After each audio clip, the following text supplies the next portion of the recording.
Y ya estamos con la diputada María Eugenia Rosselló, diputada del Partido Colorado. Estaremos hablando de varios temas de actualidad, negociación colectiva, también de este proyecto de tenencia compartida, otro proyecto más que tiene que ver con las mujeres embarazadas y el hecho de que puedan ausentarse algunas horas de su trabajo. Gracias por acompañarnos. Un placer conversar con ustedes. Bueno, arranquemos hablando un poco de negociación colectiva.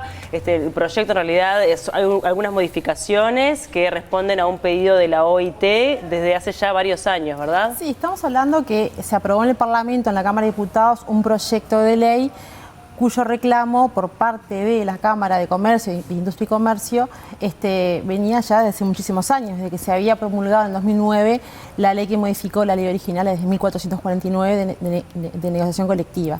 Entonces, desde esa promulgación es que se han expresado, inclusive el Comité de Libertad Sindical de la propia OIT, donde le pidió a Uruguay modificar esa ley, la 18.566, con el fin de sanear de algún modo los incumplimientos, es decir, que no estamos alineados con los convenios internacionales ratificados por Uruguay en su momento.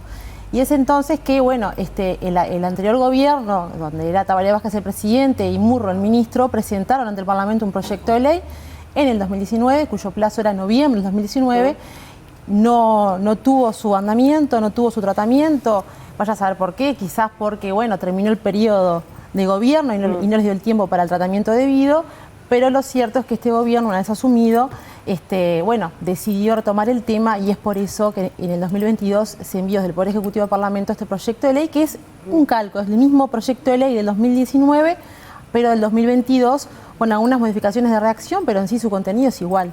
¿Cuál fue la reacción del Frente Amplio, ese partido que tenía mayorías parlamentarias en el 2019 y que en esta ocasión es oposición? Bueno, es un poco contradictorio, ¿no? Porque va de suyo que es un mismo proyecto de ley que tiene algunas variantes en cuanto a redacción, pero su contenido es el mismo, son los mismos 5 artículos, del cual constan ambos proyectos de ley. Es un poco ilógico que el Frente Amplio, como lo ha sido en su argumento parlamentario cuando se votó, nos haya acusado de que queremos menoscabar los derechos de los trabajadores, cuando eso obviamente que no es así. Es un proyecto que inclusive el propio Murro, cuando lo defendió en el Congreso de Ginebra de la OIT, lo defendió como un orgullo nacional.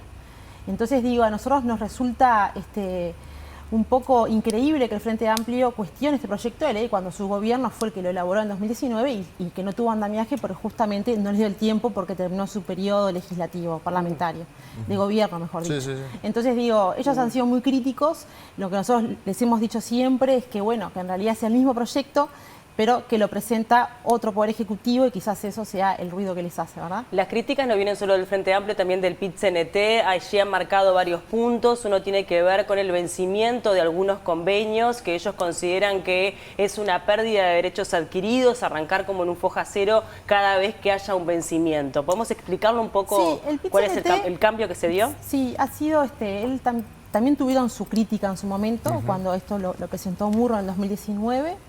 Y en eso debemos confesar que han sido acordes, ¿no? Ellos se quejan y critican, sí, el artículo 4, que es el que incluye lo de la ultraactividad de los convenios. Que refiere que en realidad la ley 18.566 dejó a texto expreso que los convenios cuando vencen siguen vigentes. Y esto vino a zanjar una discusión que hubo a nivel jurisprudencial y doctrinario sobre que la mayoría decía que no, que los convenios cuando vencían tenían que caer todas sus cláusulas, ¿verdad? Esto es un principio básico del Código Civil, o sea, del año 1848 de Tristán Narvaja. Digo, los convenios son contratos, ya sean en lo civil o en lo comercial, da lo mismo, pero si vencen y tienen que volverse a renegociar. Obviamente lo que es materia salarial no se toca, estamos hablando de otro tipo de beneficios. Claro. Acá a lo que se invita es que nuevamente las organizaciones de empleadores y de trabajadores se vuelvan a reunir para fijarse qué convenios pueden mantenerse o cuáles no, acorde también a la situación económica, ya sea de la empresa, del país o del sector al cual esté involucrada esta empresa, para de algún modo que no se vea afectado a ninguna de las partes. Claro, porque la crítica viene más que nada en el decir, bueno, ya logramos esto, ¿no? Y llegamos a un convenio y logramos determinado beneficio para el trabajador. Ahora se vence y tengo que volver a trabajar para esto que yo ya había adquirido. Son ámbitos de negociación, claro, y eso es lo que se está apelando. En vez de repente trabajar por algo más. Y bueno, se puede mejorar cuando vence ese convenio en un beneficio mucho mejor del que ya se tenía. Pero algunos empleadores quedaban encadenados en una bola de nieve de convenios a veces, que luego pasaba el tiempo, la situación económicas muy dinámicas, ya sea de la empresa o del país, como nos pasó con la pandemia, y eso después redunda en situaciones difíciles que la empresa tiene que optar por despedir a los trabajadores. Entonces digo, esto también se trató de buscar a un modo transparencia y certeza jurídica en la negociación colectiva, y con este punto que el PIT-CNT ha sido muy crítico, nosotros creemos que además de atender una observación que hizo la OIT, justamente de eso, ¿no? De tener certeza jurídica para ambas partes, digo, es lo justo, ¿no? Por lo que requiere el Código Civil y el Código, en realidad, del derecho laboral también, que es desprendido del Código Civil. Pensando y analizando un poco cómo se dan los marcos de negociación, es decir, analizando la coyuntura de cómo se da la negociación y qué pasa cuando hay una negociación, este cambio no genera una conflictividad que aumenta, es decir, que haya una mayor conflictividad sindical, es decir, que los sindicatos tomen más acciones para intentar de avanzar en eso que ya habían avanzado y ahora se echa por la borda, digamos.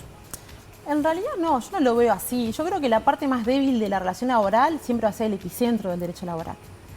Y eso en nuestro país es así. O sea, siempre que haya un conflicto va a estar como intermedio el Ministerio de Trabajo, quien está velando porque los trabajadores no vean vulnerados sus derechos. En Uruguay ningún trabajador tiene vulnerados sus derechos, y yo creo que si en algún modo no hay acuerdo entre las partes, digo, puede mediar el Ministerio de Trabajo como lo hace hasta ahora. Digo, no creo, eso depende también del sindicato y cómo quiera llevar adelante esa negociación. No lo veo así, yo creo que se cumple estrictamente con lo que es un contrato, que cuando vence cesa y bueno, hay que volver a renegociarlo. Eso no quiere decir que no se pueda negociar cosas que beneficien mejor a lo que ya se tenía. Pero también hay que tener en cuenta esa realidad que es muy dinámica, ¿verdad? Y que a veces quedan situaciones que atrapados en beneficios que afectan a la parte de los empleadores y después redunda en una afectación mucho mayor al trabajador. Entonces también hay que buscar el término medio. Además pasa que anualmente, por ejemplo, pueden acordar cierto beneficio, por ejemplo, en base a la coyuntura de un año y después vencido Totalmente. Cambia la coyuntura y pueden Sin arreglar. lugar a dudas, sin Pero lugar a dudas. ¿eso no pasa actualmente? Eso es acorde. No, actualmente no pasa. O sea, lo que está acordado ya queda ahí. O sea, no ve el caso concreto, sino es como regla general. Los convenios cuando vencen no cesan, a no ser que haya acuerdo de partes y negocien algo en el medio, digo, se mantiene como está y los beneficios siguen estando. Siempre dejando de lado todo lo que es los salarios, ¿verdad? Porque Claro, eso es importante, que la gente tocar. entienda que los salarios no se pueden bajar. Obviamente que eso está establecido por ley también. Otra de las críticas tiene que ver con que no es necesario estar afiliado a un sindicato para participar de esta negociación colectiva. Entonces allí señala que hay un debilitamiento del sindicato, o lo que se busca justamente es eso, que no haya sindicato. El artículo 2 lo que refiere justamente cuando una empresa no tiene un sindicato, que no se entienda por eso que los trabajadores no tengan la posibilidad de negociar su situación. Entonces acá lo que se busca también es beneficiar a los trabajadores. Bueno, no hay un sindicato organizado, pero ustedes son parte de la empresa y tienen derecho a negociar sus condiciones porque ustedes están dentro de esa empresa. Entonces digo, no lo veo como que está afectando a los trabajadores, sino todo lo contrario, está dando voz en esa negociación que hoy en día no la tienen. Así que para nosotros es un beneficio y también es una observación de la OIT, ¿no? Acá estamos hablando de que la OIT hizo reiteradas observaciones y que Uruguay está cumpliendo con esas observaciones y que hoy estamos incumpliendo con convenios internacionales. O sea, lo que quisimos evitar con esta media sanción, este proyecto de ley en diputados, es estar en esta lista negra de países que incumplen con los convenios internacionales ratificados por Uruguay en su momento. O sea que entendemos el PIT-CNT, o sea, es quien nuclea a los trabajadores, intenta defender lo mejor posible a los trabajadores, pero digo, no compartimos esas visiones, todo lo contrario, nosotros consideramos que es un proyecto de ley que lejos de menoscabar los derechos, por el contrario, asegura que todos tengan las mismas posibilidades y da certeza jurídica y transparencia, sobre todo de buena fe, para ambas partes en una negociación colectiva. ¿Te has reunido con Abdala? Sí.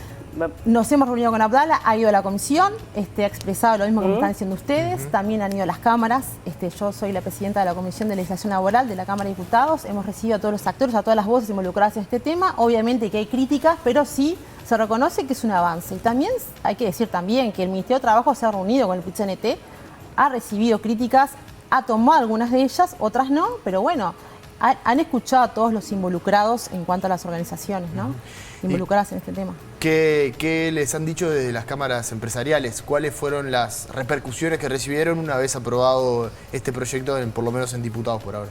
Bueno, las cámaras han dicho que este proyecto es un avance, obviamente. Ellos son muy críticos, como que no se han tomado en cuenta todas las observaciones de la OIT, pero bueno, en su mayoría sí. Así que lo ven como un avance, obviamente que más adelante se podrá evaluar el resto de las observaciones que ellos consideran que son necesarias también para poder dar más claridad a lo que es la ¿Hay negociación alguna de ellas colectiva. que consideres que es importante para... alguna de ellas de las que quedaron afuera, pregunto? Y bueno, ellos lo que alguna mencionan importante? es lo que refiere a que el Estado esté involucrado en lo que refiere a los consejos de salarios, ¿no? Y bueno, eso es algo a atender, yo creo que estoy de acuerdo, pero bueno, por algo las autoridades no la han querido tomar todavía, como para poder introducir en estos cambios. El proyecto está aprobado en diputados, ahora pasó a senadores. El proyecto está en diputados, ya tiene media sanción, pasó a senadores y ahora son los senadores quienes tienen que tener la discusión correspondiente. ¿Y en qué periodo se puede llegar a dar esto? Y no sabría decirles, eso depende de la comisión, pero yo supongo que para el año que viene, al principio del año que viene, ya podría estar aprobado. Hay varias cosas para el principio del año que viene. Sí, bueno, Hay lo de que todo. pasa es que el Parlamento entra en receso a mediados de diciembre hasta fines de enero y bueno, eso también se corta un poco la Sí, agenda entra la parlamentaria, reforma ¿no? de la seguridad social también en el Sí. Senado, va a estar Sí, pero yo creo bastante que este es un intenso. proyecto, como vino del Ejecutivo, digo, ya hay, por ejemplo, la coalición está Acuerdo. bastante alineada en cuanto a la aprobación, se ha entendido y bueno, eso dependerá también de la oposición. El otro proyecto que has manifestado tus diferencias es en el de la corresponsabilidad en la crianza.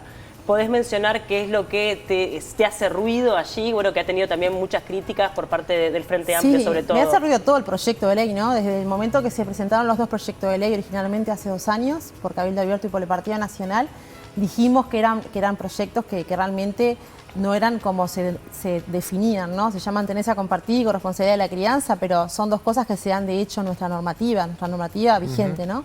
Entonces, el nombre es muy lindo, pero lo que contiene nos preocupa cuando habla de que, bueno, de que un juez pueda revisar las medidas cautelares puestas por otro juez para que pueda mantener las visitas, ese régimen de visitas con esa persona que puede ser un riesgo para ese niño, niña o adolescente. Hemos elevado nuestra voz en ese sentido, hemos tratado de hablar con todos los legisladores de la Cámara de Diputados que integran la Comisión de Constitución y Código. Ahora está en estudio de esa comisión, se han recibido delegaciones, ninguna delegación ha estado a favor del proyecto de ley, excepto Pablo Abdala del INAU, en representación del INAU.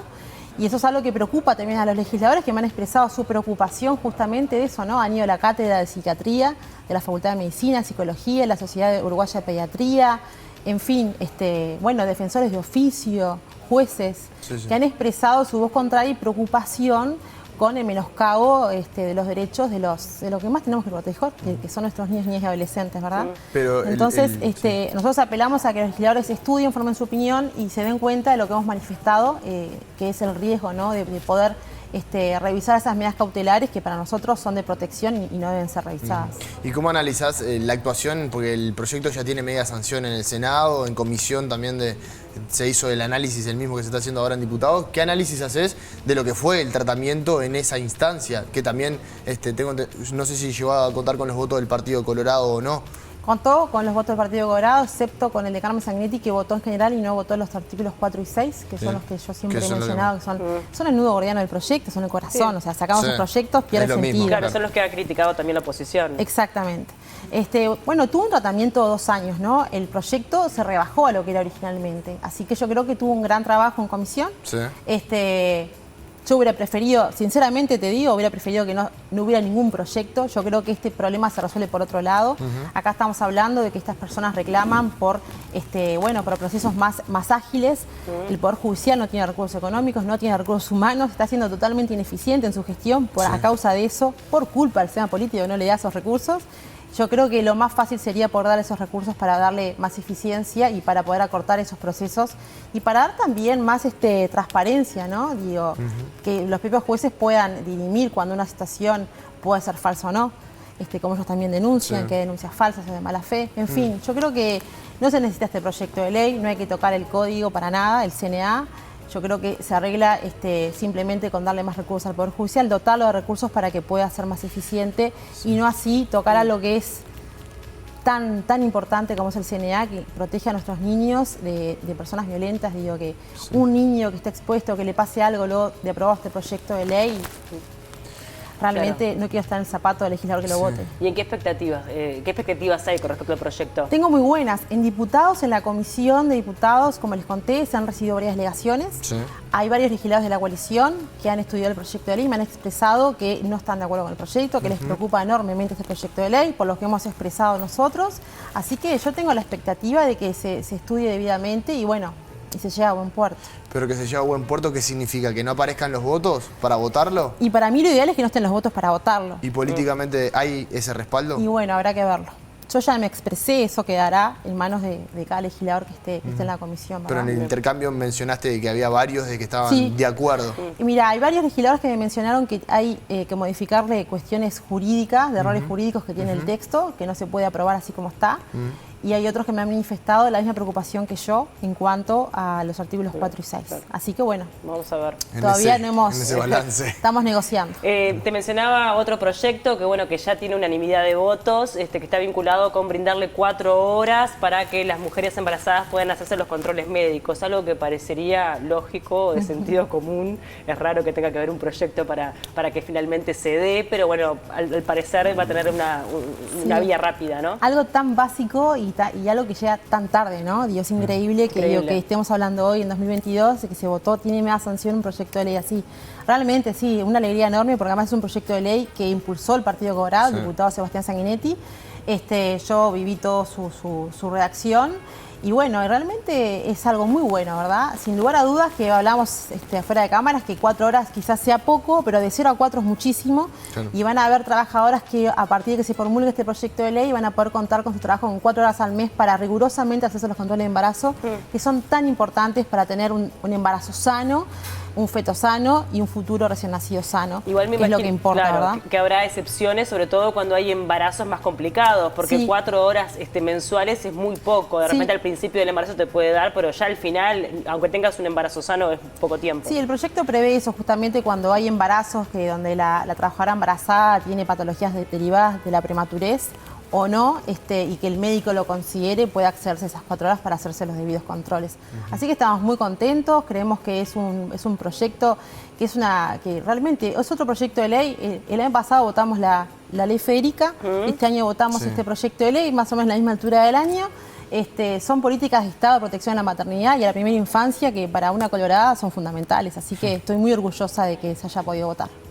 Yo tengo la última que tiene que ver con lo político interno del Partido Colorado y tu sector Ciudadanos, que perdió uno de los referentes una vez que comenzó este gobierno con la salida del economista Ernesto Talvi. ¿Cómo analizás hoy la interna de Ciudadanos, la interna del Partido Colorado y bueno, este liderazgo que está haciendo Adrián Peña, el ministro de Ambiente? Bueno, el sector Ciudadanos, yo creo que no existe en la política un sector que haya superado tanto tiempo después de que su líder haya renunciado. No conozco en la historia política de este país. Sin lugar a dudas fue un golpe muy fuerte para nosotros, Inesperado. la partida de Ernesto, inesperado. Fue un golpe muy fuerte, pero que el sector se mantuvo muy firme, muy unido. Tenemos legisladores en el Parlamento, en el Senado, en diputados, tenemos cargos haciendo un gran trabajo en el Ejecutivo, tenemos ministros. Y yo creo que el sector se ha mantenido muy fuerte, muy unido. Ahora estamos encarando lo que son las elecciones de jóvenes del sábado que viene, que para nosotros es muy importante porque además hemos participado de la instancia de reforma de la Corte Orgánica en 2007. Yo soy fruto de esa elección, y al igual que tantos otros. Y yo creo que el sector está trabajando muy bien. Ahora se nos viene un desafío que es para las próximas elecciones, pero eso será más hacia el año que viene. Y ¿Ya bueno, están pensando en eso? y yo creo que es momento de ir pensando, sí. No sé si ya, pero es momento de ir pensando para reorganizar el sector. Claro. Es fundamental, ¿no? Porque quieras o no, digo, las elecciones son en 2024, así que ya el año que viene a esta altura hay que estar militando Ahí activamente. aparece Adrián como un líder prácticamente natural del sector.